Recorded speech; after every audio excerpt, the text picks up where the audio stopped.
ตามรอยดำๆมานะคะมาลองกินเส้นริ้วค่ะก็อร่อยดีค่ะวันนี้ก็เลยชวนครอบครัวมาด้วยค่ะวันนี้เดินทางมาจากสมุทรปราการ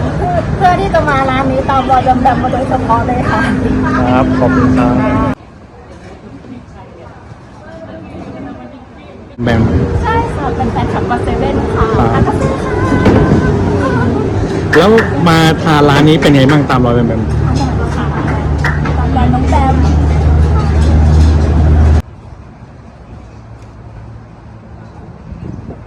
จากไหนนะครับสวนสยาม สวนสยาม ตามรอยแบมๆค่ะ วันนี้มาร้านนี้ตามรอยแบมเลย ค่ะโดยตรง แล้วเป็นไงบ้างรสชาติ อร่อยค่ะก็สมใจ ทั้งจานเลย ขอบคุณครับ